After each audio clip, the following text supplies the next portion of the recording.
با نام و یاد خدا سلام عرض می کنم خدمت شما هنرمندان عرصه صدا و موسیقی. نوت نویسی در نرم افزار پروتولز. نرم افزار رو باز می کنیم و بدون اتلاف وقت میریم سراغ ترک اینسترومنت.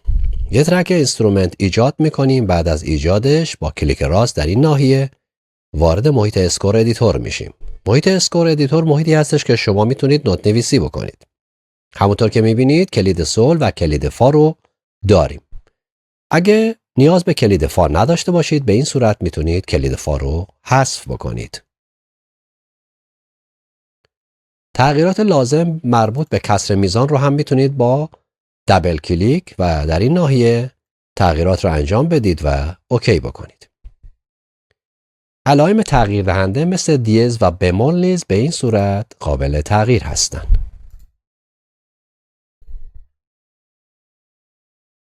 خب من اینو باید خط رو بیارم اینور، از اینجا دوباره این کار رو انجام میدم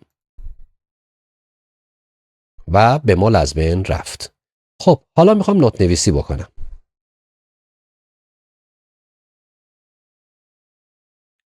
کسر 3-4 یعنی این که من در هر میزان معادل 3 نوت سیاه میتونم استفاده بکنم.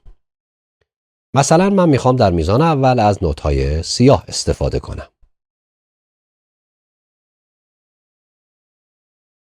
من به صورت رندوم دارم نوت نویسی میکنم.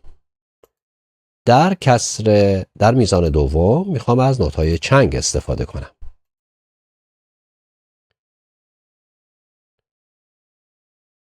حالا مثلا اینجا میخوام سکوت باشه و در میزان سوم میخوام از نوت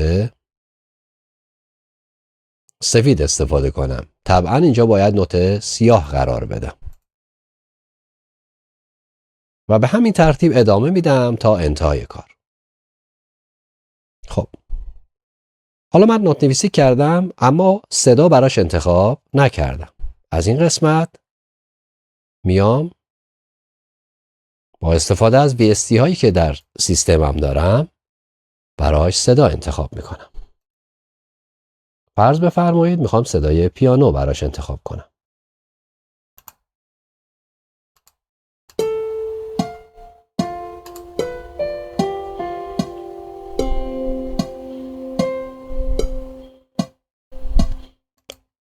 خب سرعت اجرا رو هم بهتون بگم. سرعت اجرا از گزینه ترانسپورت که میاریم میتونیم در این ناحیه سرعت اجرا رو تغییر بدیم. تندترش کنیم یا کندتر کنیم.